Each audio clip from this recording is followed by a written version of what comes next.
बिस्मिल्लाहिर्रहमानिर्रहीम। अमेरिका के सदारती इंतखाबात 5 नवंबर को हो रहे हैं। ये इंतखाबात हर 4 साल के बाद होते हैं और नवंबर में पहले हफ्ते में होते हैं। तो होते तो ये 4 साल बाद हैं और बहुत अहमियत के हामिल हैं। कहा जाता है कि इन इंतखाबात से पूरी दुनिया की पॉलिटिक्स पर असरात मुरतब होते हैं, क्योंकि अमेरिका एक सुपर पावर है और अमेरिका का सबसे स्ट्रॉन्ग मैन जो वहाँ का सदर होता है, उसके लिए ये इंतखाबात होते हैं। तो इस दफ़ा ये मुकाबला एक मैन और एक वुमेन के दरमियान है। एक खातून है और एक डोनाल्ड ट्रंप है, कैमला हैरिस और डोनाल्ड ट्रंप के दरमियान ये मुकाबला जारी है।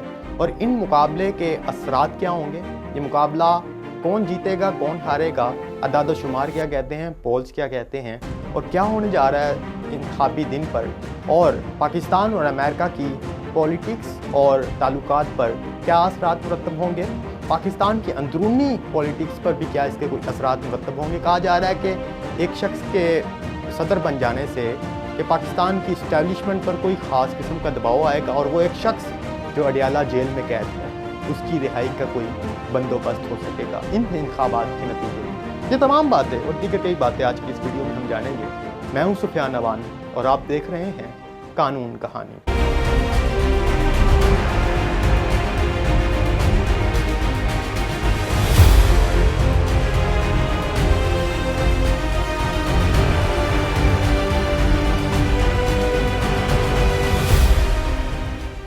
इस वक्त अमेरिका में इंतखाबात अपने आखिरी मराहिल की तरफ बढ़ रहे हैं और 5 नवंबर को इंतखाबात होंगे।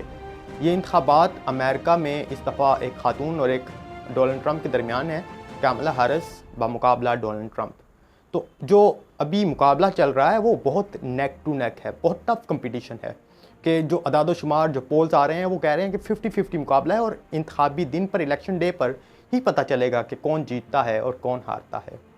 बहरहाल हम ये देखते हैं कि कैमला हैरिस ने अपनी इंतखाबी कैंपेन किस तरह चलाई और डोनाल्ड ट्रंप ने अपनी इंतखाबी कैंपेन किस तरह चलाई।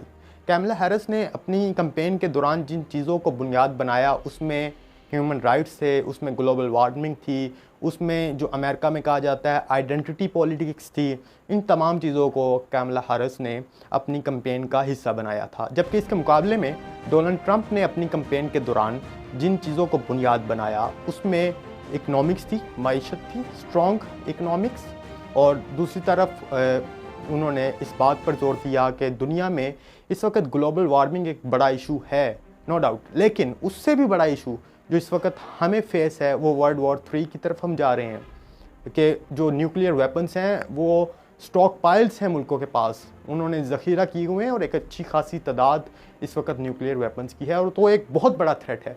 इन चीज़ों को भी उन्होंने बुनियाद बनाया। लेकिन हमने देखा कि कैंपेन के दौरान जब डिबेट हुई तो कैमला हैरिस में डिबेट में अच्छा टफ टाइम दिया डोनाल्ड ट्रंप को। डोनाल्ड ट्रंप एक टाइम पे ये कह गए थे कि वो अब डिबेट नहीं करेंगे, तो बहरहाल उसका एक नेगेटिव असर हुआ डोनाल्ड ट्रंप की कैंपेन पर। लेकिन अभी भी बहुत टफ कंपटीशन है क्योंकि जो मईशत है वो बड़ी बुरी तरह तबाह हुई है, पूरी दुनिया की इकोनॉमी बुरी तरह तबाह हुई है। तो जब आप इस चीज़ को अपनी कैंपेन का हिस्सा बनाते हैं तो नो डाउट आपको इसका पे बैक भी मिलेगा, और ये एक पॉजिटिव पॉइंट था जो डोनाल्ड ट्रंप ने अपनी कैंपेन के दौरान उठाया। अमेरिका के इंतखाबात होते 4 साल बाद हैं और अमेरिका के इंतखाबात से, सदर के इंतखाबात से अमेरिका की स्टेट पॉलिटिक्स किस हद तक तब्दील होती है, एक अच्छा खासा इसमें फ़र्क तो आता है क्योंकि अमेरिका को जो सबसे ताकतवर आदमी होता है वो अमेरिका का सदर होता है। लेकिन हमने देखा कि माजी में जब बराक ओबामा सदर बने तो कहा जा रहा था कि वो फर्स्ट ब्लैक प्रेसिडेंट हैं, तो इससे अमेरिका की जो पॉलिसीज़ हैं उसमें काफ़ी शिफ्ट आएगा, लेकिन कोई ख़ास ऐसा शिफ्ट नहीं आया। इसी तरह डोनाल्ड ट्रंप ने भी अपनी कैंपेन के दौरान जब पहली दफ़ा वो सदर बने थे तो काफ़ी चीज़ों को बुनियाद बनाया था, लेकिन वो सदर बनने के बाद भी उस तरह का कोई मेजर शिफ्ट नहीं ला सकेंगे थे। तो जो स्टेट पॉलिटिक्स होती है वो तकरीबन कंटिन्यूसली चलती रहती है, उसमें तसलसल रहता है, वो किसी एक सदर के आ जाने से और किसी एक सदर के चले जाने से तब्दील नहीं होती। अब हम बात करते हैं पाकिस्तान की। पाकिस्तान इस वक्त रेलिवेंट है या नहीं।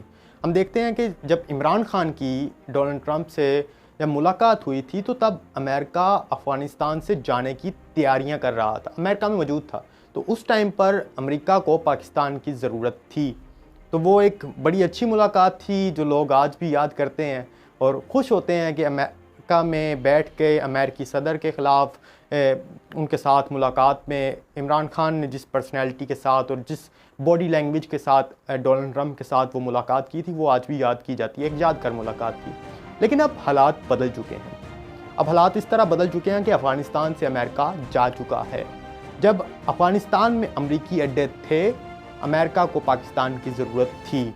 जब अमेरिका पाकिस्तान से अब अपने ताल्लुकात को कम कर रहा है, तो उसकी एक वजह यह है कि अफ़गानिस्तान से अमेरिका जा चुका है और पाकिस्तान की अब ज़रूरत नहीं रही।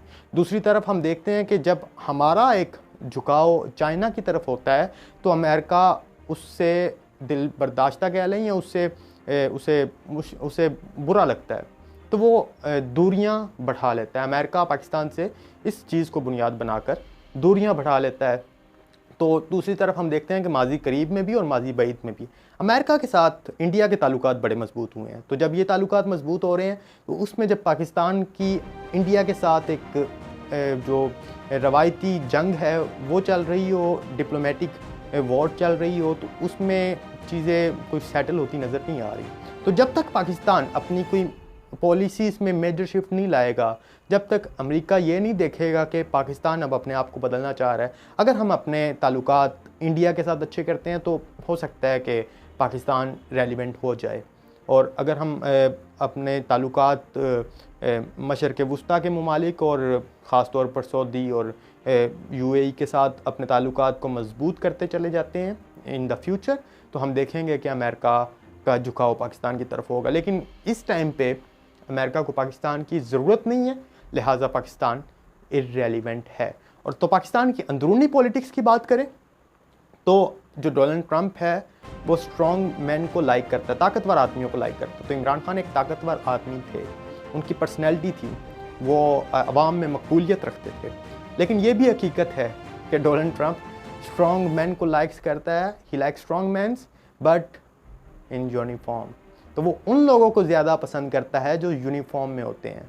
तो उसे ज़्यादा अमेरिका की स्टेट पॉलिटिक्स या डोनाल्ड ट्रंप की पर्सनल पॉलिटिक्स, इस चीज़ से ज़्यादा उसे फ़र्क नहीं पड़ता कि वो आवाम की मकबूलियत से आने वाला लीडर है, वो सियासी लीडर किस तरह से आया है, वोट की पावर से आया है, डेमोक्रेसी से आया है।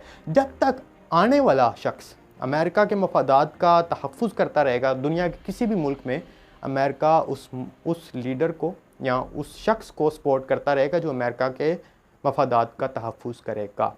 तो अभी हम देख रहे हैं कि इमरान खान जेल में है और जो डोनाल्ड ट्रंप है वो अपनी कैंपेन चला रहे हैं, तो उसमें उन्होंने इकनॉमिक्स को बुनियाद बनाया, ह्यूमन राइट्स को तो बुनियाद बनाया नहीं है।